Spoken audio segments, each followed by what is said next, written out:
I spent years talking to myself like a disappointed mother, and I called it discipline.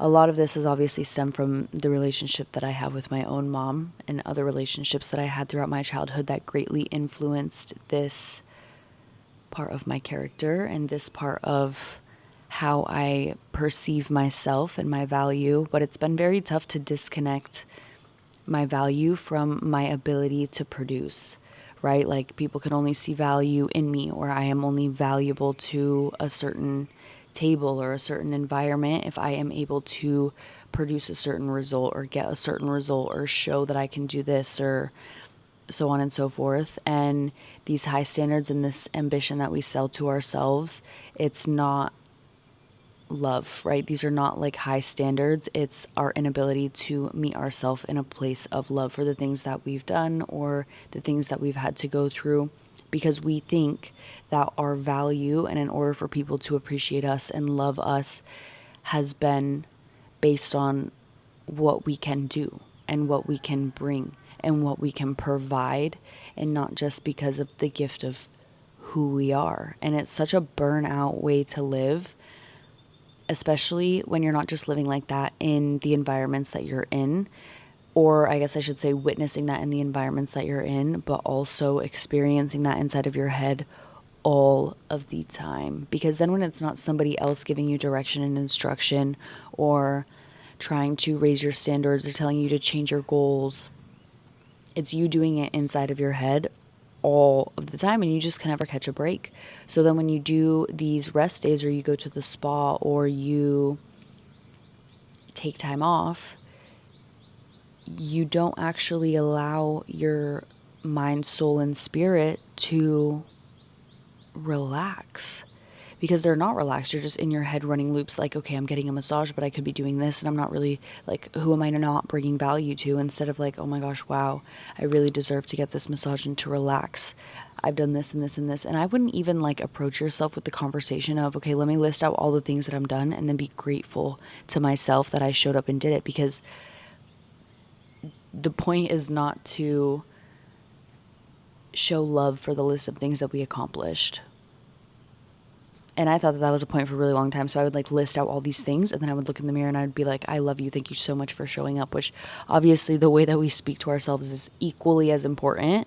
Like that is literally the whole point. All of these voices in our head and the way that we speak to ourselves in such a demeaning manner all of the time. So obviously the way that we speak to ourselves is extremely important, but meeting yourself in a place where you can actually show internal compassion.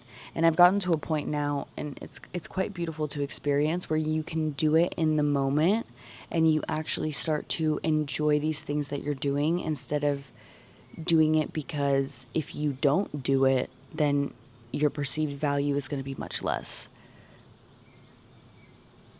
And like, it's such an unsafe feeling to produce less, especially as a high performer, or like allow somebody else to pick up the slack, because in you doing more and in you feeling like you have to provide all the freaking time, you're actually taking the opportunity away from other people to experience certain things. Like if you know that a task needs to be done, it's probably because, well, you've done it before and you've experienced it before. And unless you like think that there's a lesson or something that you need to learn in doing it again, allow somebody else the opportunity of doing it for you, doing it on your behalf, and learn the lesson of being able to sit in that and being grateful for somebody else being able to show up and provide.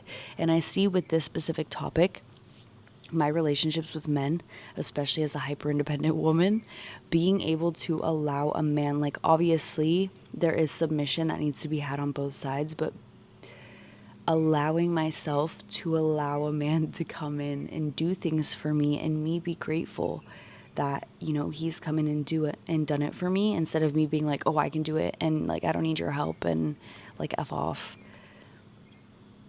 And it's interesting because it is actually like, I don't know if it's the same for you, but it is such an unsafe feeling to go from like, I can do it myself first and better in the way that I want it done and in the time that I want it done, instead of let me actually just allow somebody else to pick this up on my behalf.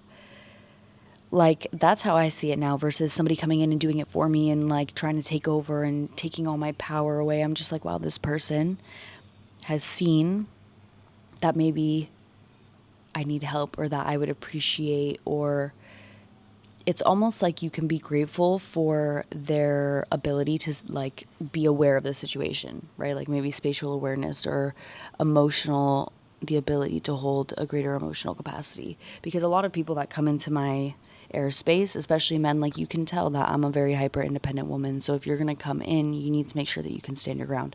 This is not the topic that we're talking about. But to circle back, it is so important that this goes for every relationship, all of the relationships that you had in your childhood, and dissecting, like, these are the things that hurt me, and why do I speak to myself this way? Why do I show up for myself this way? And there have been times that I have seen in my own relationship with my actual mother where I have had to meet that conversation with love and compassion because I learned how to speak to myself. And it's tough because when you really deep it, I can't turn around and be like, oh, I'm so angry that you made me this way through the conversations that we had, or you didn't digest the emotions that you needed to as an adult. So when you brought me into this world, or when I was brought into this world and we got to experience each other, it didn't go how I wanted it to. But like, we spend so much of life trying to get it perfect, but like the whole point of life is to do it imperfect so that we can find beauty in appreciating the things that go well, and the perfection in certain things.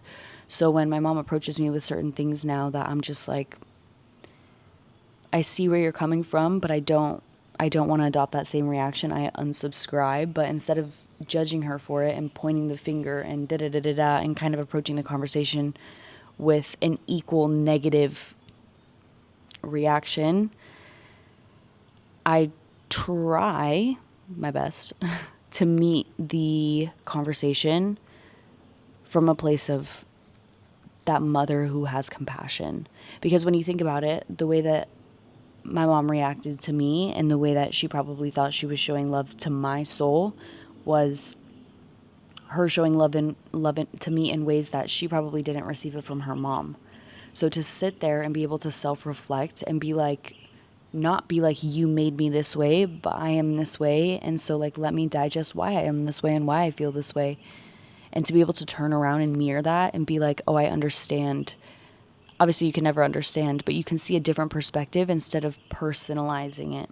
So it has been a very fun ride to kind of dissect that and realize that everything is neutral.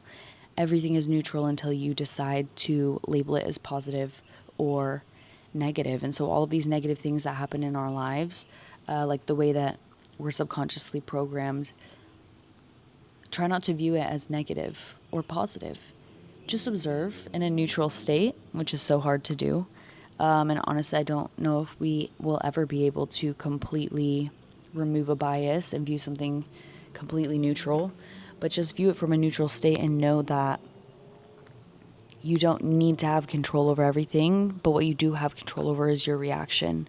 So you can point the finger as to why you're this way and that way, and it's your fault, and you brought me up like this, and I hate myself, and it's because you hate yourself, and now I'm even more mad at you because how the heck do I know this at the age that I am, and you still haven't figured it out at the age that you are.